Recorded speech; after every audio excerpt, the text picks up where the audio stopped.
Welcome back. On the heels of Pride Month, we are taking a look at how to best be an ally to the LGBTQ plus community. Joining us in studio with insight is author of Gender Magic, Ray McDaniel. Ray, thank you so much for coming on. I know this is a topic that is really hard for people to talk about because they don't want to make a mistake.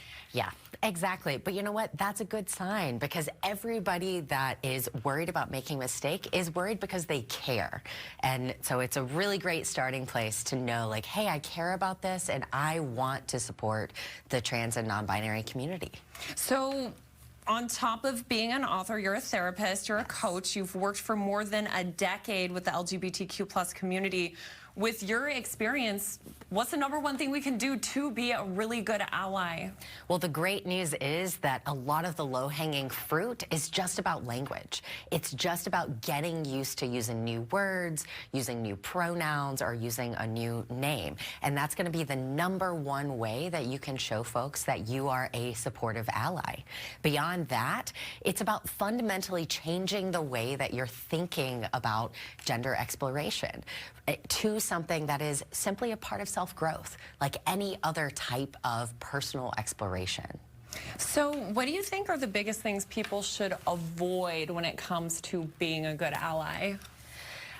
Well, you know, there's a quote that the most important thing to remember is that you forget that, and I'm paraphrasing here, forget that I am trans, but never forget that I am trans. And what that means is that you treat trans and non-binary folks like they are normal humans, because we are, while also acknowledging the unique way that we navigate the world.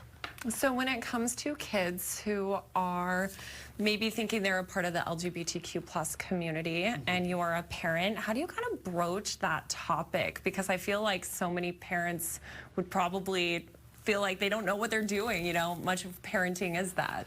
I don't know that any parent fully knows what they're doing. We're all just kind of bumbling our way through it. The important thing to remember is that, again, exploring gender is just another part of self-exploration, and you can give space for your child to explore that without putting pressure on it.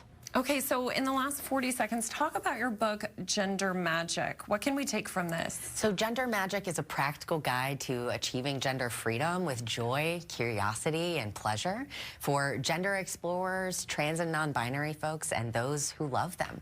It's meant to be a new way of looking at gender that feels a lot more like self-growth and something that we can celebrate versus something that we need to be afraid of.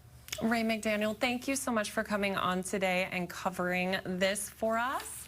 It's a really important topic. So really quickly, where can people go if they want to get more information? You can find it at www.gendermagic.com. Perfect. Thank you for having me. Thank you. Abby, we're going to toss it over to you in the studio.